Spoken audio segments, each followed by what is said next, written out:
5, 4, 3, 2, 1. Good morning, guys. Good morning, guys. It is Thursday night for us, Friday morning for you guys. Some of you guys actually caught us live. We did a live. We were at the church. You had a meeting with one of the sisters. And so I stayed at the church and trying to dial in I was telling them I went on a live, but basically I'm always trying to make the streams better, just trying to get the camera settings better.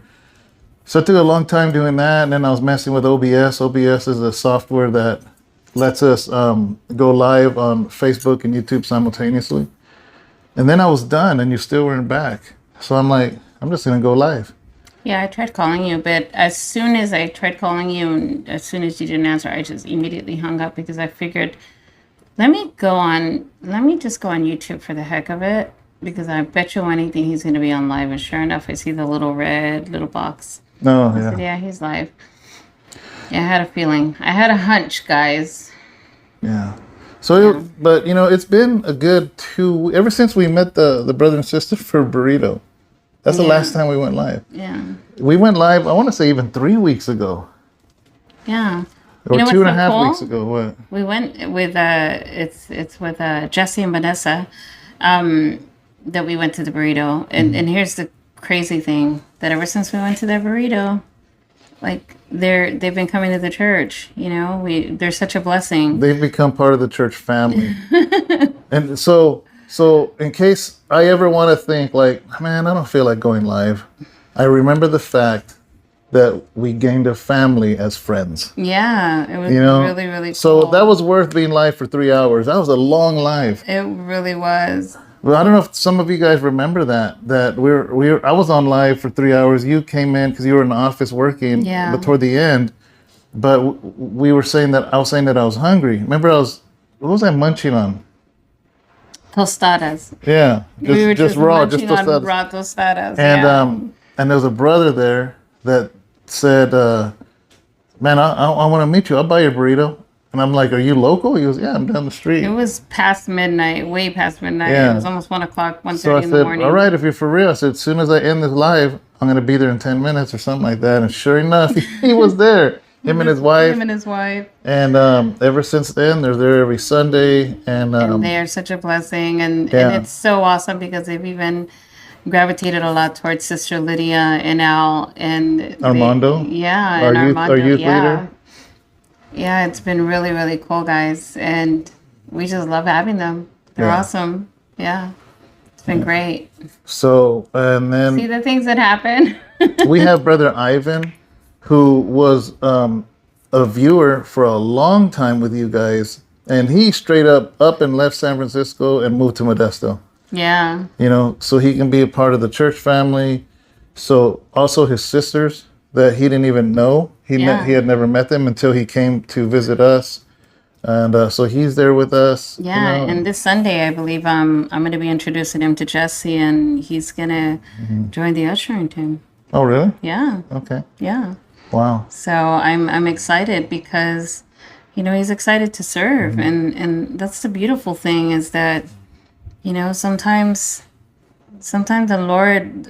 Sometimes we don't see it, but the Lord's working, and even when you don't see it, he's working. How it goes? Yeah, even when we don't see it, he's working, and even when we don't feel it, and he is working, guys. And he never stops. He never stops working. Yeah, and you don't have to be there physically for him to be working in your heart and everything. He just works, guys. Yeah. He never stops working, and that's the beautiful thing. Yeah. You guys see my lightsaber back there? Yeah, that's weird. Looks trippy. I know. Anyways, so yeah, it was a lot of fun. We went, I think I was live for an hour.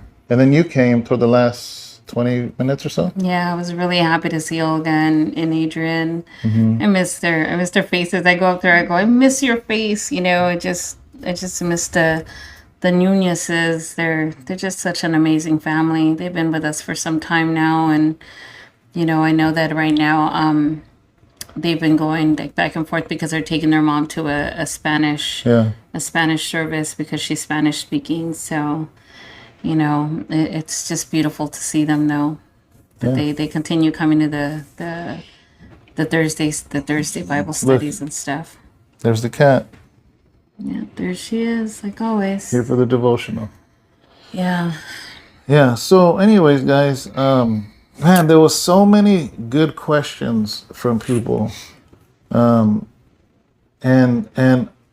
I just want to let you guys know now. A lot of the questions are good questions. I am not deflecting them, but when I go live, it's to talk to everyone, and some of the questions would basically require a huge breakdown, and that's kind of not what the lives are for, because then what happens is people are like, hey, what about me? You know what I mean? So it's kind of a hard situation because you got 60, 70, 80, sometimes 100 people, and it's not fair to take, if I see a question and I'm like, oh man, this is like a straight up 30-minute answer, you know, and it's not fair. So I'm not deflecting or nothing at all like that. It's just more of a kickback. You know, sometimes, you know, after a long day, I'm kind of drained and I just want to go live and just chill with you guys and not do a huge theological thing or biblical breakdown or whatever. Now, if somebody asks for prayer, that's different. You know, we should never decline to pray for somebody. Mm-hmm. You know, things like that. I will come out of the hanging out thing and then I'm going to pray, you know, but some of the questions, you know, they deserve an answer, but not during a live, because I don't think I would do it justice. Amen. You know, but there's a lot of good questions. There's a few about Catholicism, Seventh-day Adventist, and I'm bad on memory, but you know, I just wanted to let you know that if I didn't get to your question, it is not because it was ignored. It was not because of any other reason other than it's just a live and we're just hanging out, and I just want to be mindful to everyone in there, you know. Amen. So yeah. Why do we get quiet? Why do we do that sometimes? I don't know. Why do you do that? Don't do that. It's so weird. Why is that weird? I don't know, because you just get quiet. Because I ran out of stuff to say. We should never run out of stuff to say. Sometimes. No. Mm-hmm. No. There's always stuff to say. Like what? Like just stuff in general. Oh. Life.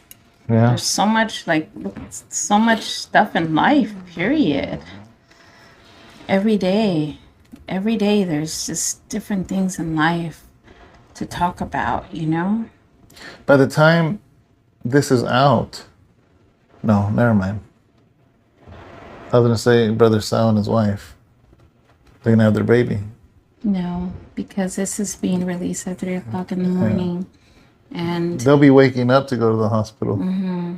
Yeah, they sure will. Yeah. They sure will. So as you guys know, Sal is always commenting on here. And man, they're super excited.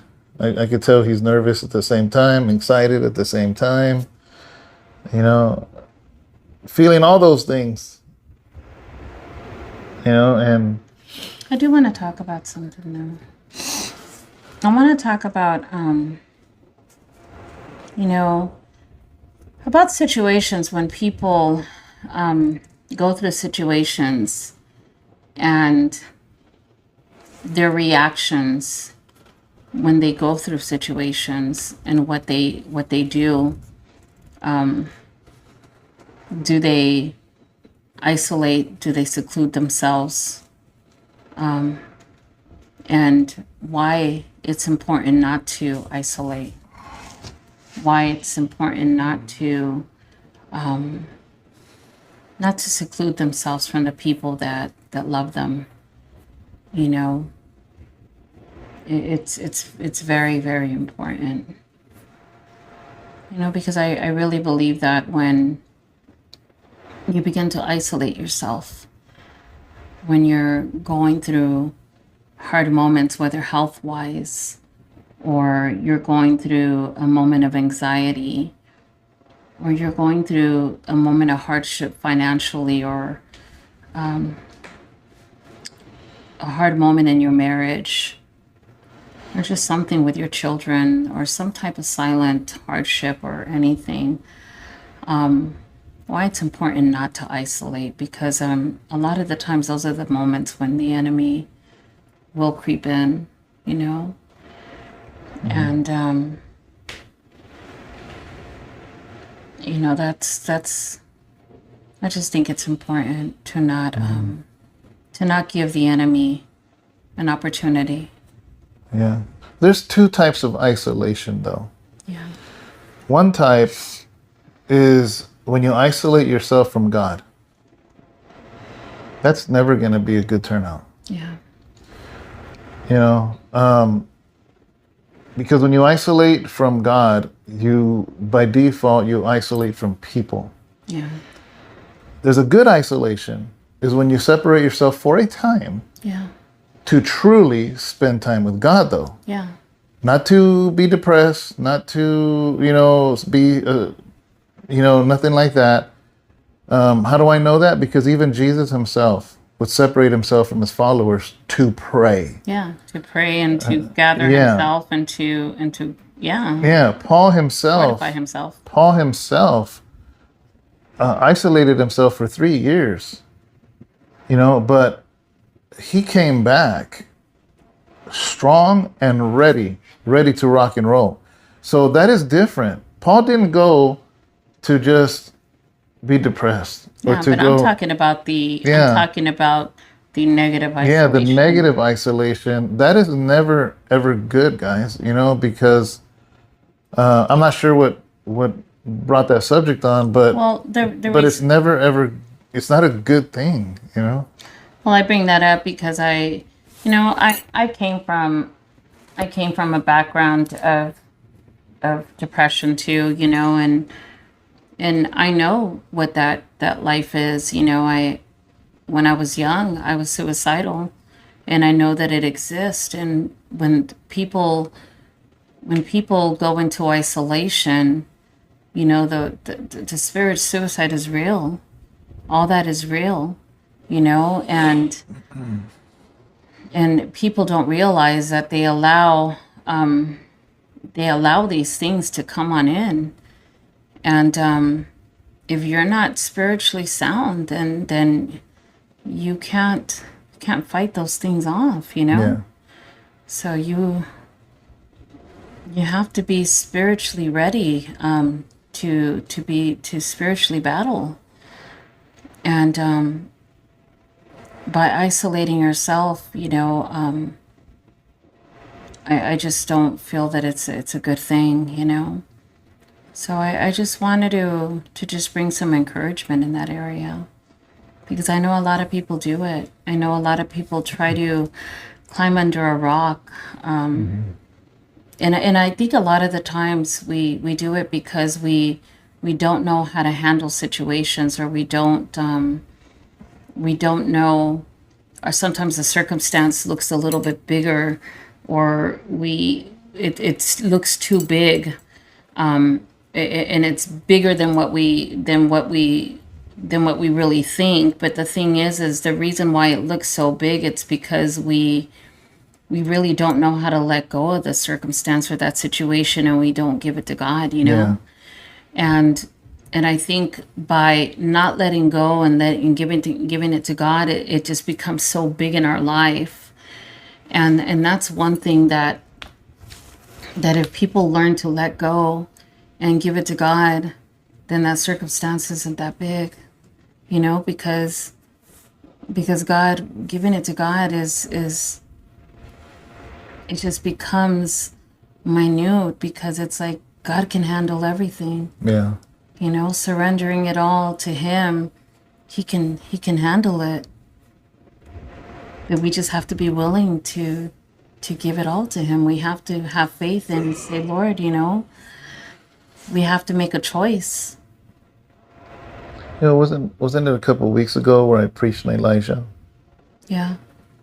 And Elijah, after this huge victory, He went to he Hide went, in the cave. yeah, he went to hide in the cave. He went to Yeah. isolate himself, you know.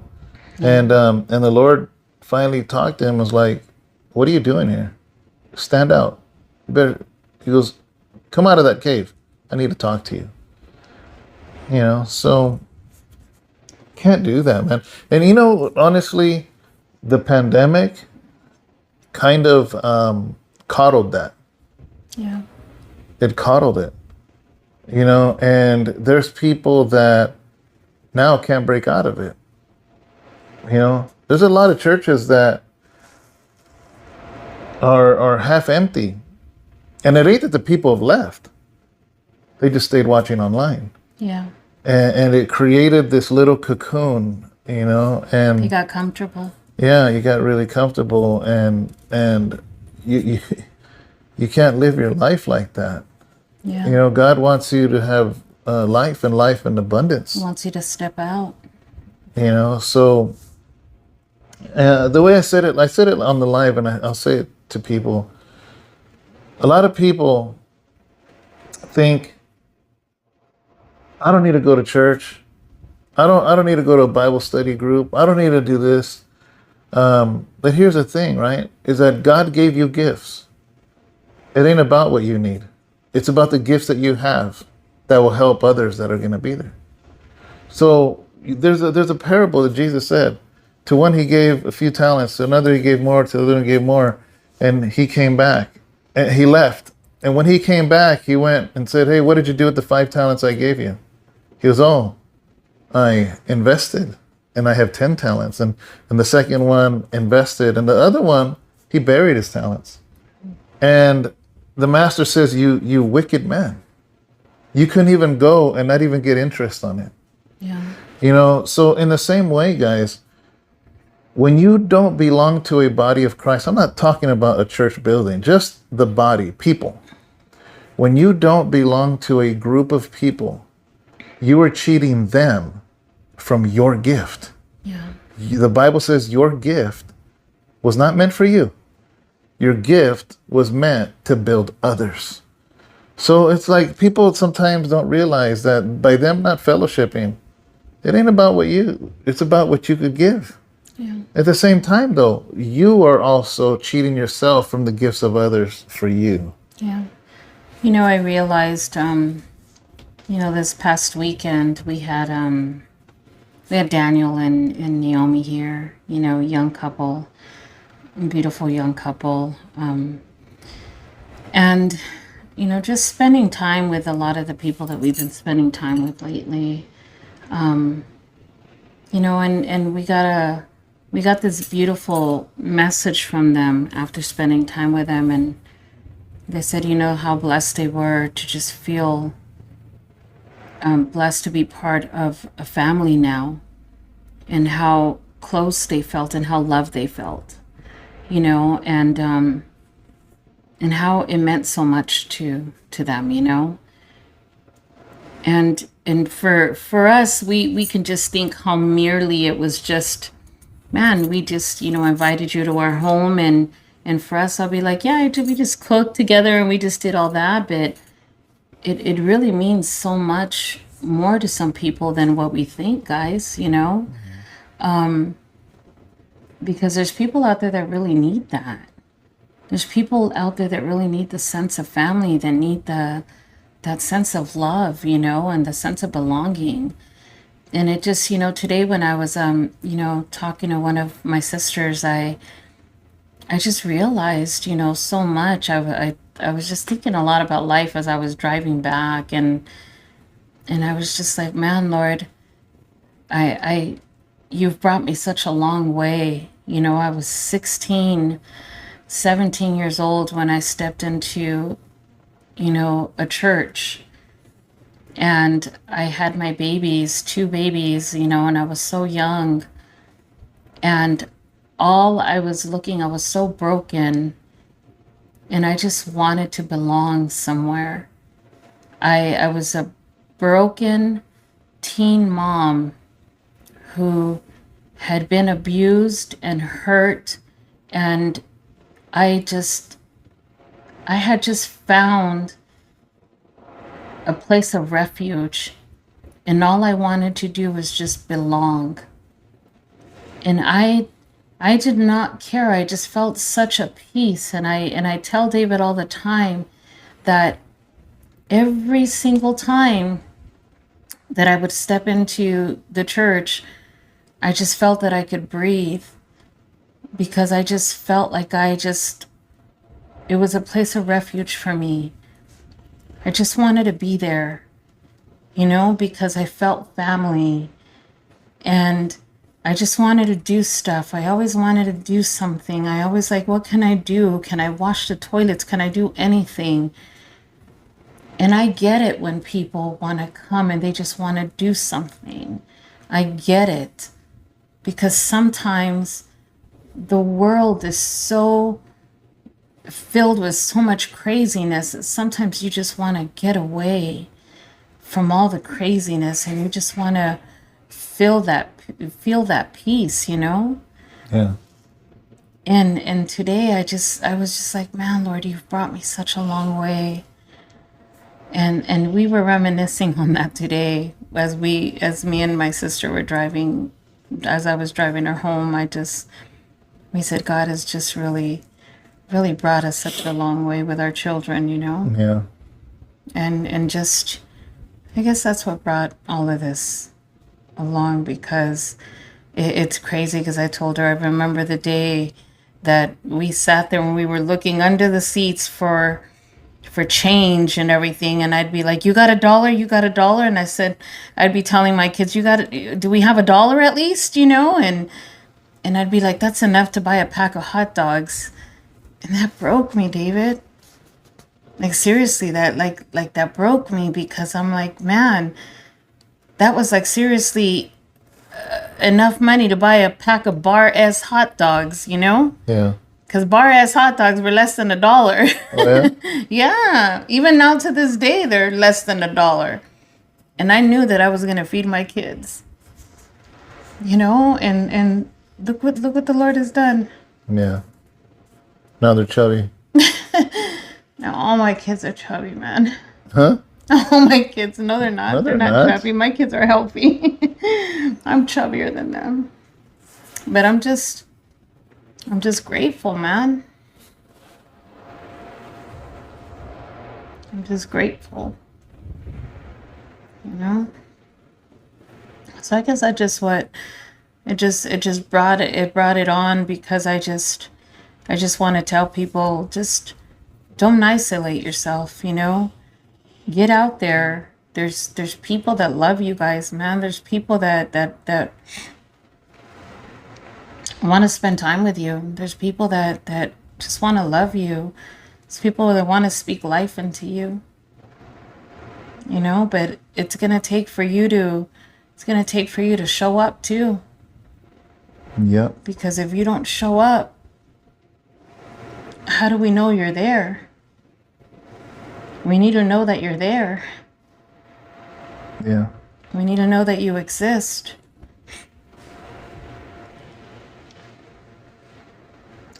All right, guys. That's pretty much it. I think that isolation is something that is not good. Yeah. And sometimes you got to force yourself out. Sometimes it gets really cozy in the isolation. Even in being in solitary confinement, it felt really weird when the marshals finally came to get me after a year, and I didn't even want to leave my little cell. It was a weird thing, and you don't have to be in jail to be in isolation. Sometimes we do it to ourselves, and God has so much more in store for you. Yeah, he does. And think about it. Put it like this. I'm going to end this with this thought. Who benefits from isolation? God or the enemy? Who benefits? That's about as plain as you can say it. Yeah. Because you can apply that to everything. Every time people say, oh, what about smoking? What about drinking? Who benefits? Yeah. Really simple, man. Who benefits? Just be real with you. Who benefits? It answers so many questions. Yeah. Really easy. Very simple. Yeah. So, All right, guys. We love you guys, and you have a beautiful, beautiful, blessed day. Please continue to pray for Howard, and please continue to pray for Sister Deanna, for Sister Rena, and Sister Maria Winther. They've been very, very heavy on my heart, and let's just pray for them, and Brother Anthony as well. I know that you're home already and you're joking and everything, brother, but we want to just continue to keep you in prayer, brother. We love you so much, man. We really, really do. And I'm just happy that you're home. Really, really happy that you're home. But, please continue to pray for all our families, and for all of those who are sick in body, and for just the salvations, for all of those who continue to watch here, and who are moved, and who don't know the Lord. We just pray that you do come to know the Lord, and that you find him in your own way, because you know what, it doesn't take a special prayer. It just takes for you to believe and want to know him. That's all it takes. For you to say, you know what, Lord, I do want to know you. I want a relationship with you. I want to open up my heart to you. That's all it takes for you to say, I want to believe, and I want to know, and I believe that you died for me, for my sins. That's it. Believe and have a relationship with him. That's all he needs to know. So, guys, we love you guys, and have a blessed day, okay? have a great weekend, and see you Sunday morning for service. Yes, it's going to be special, guys, because guess what? We have our worship team that's going to be singing on Sunday. It's going to be awesome. And I heard the preacher ain't so bad. Yeah, I don't think he's not bad. You know why? Because Jesus is the senior pastor. That's why. All right, guys. Bye, guys.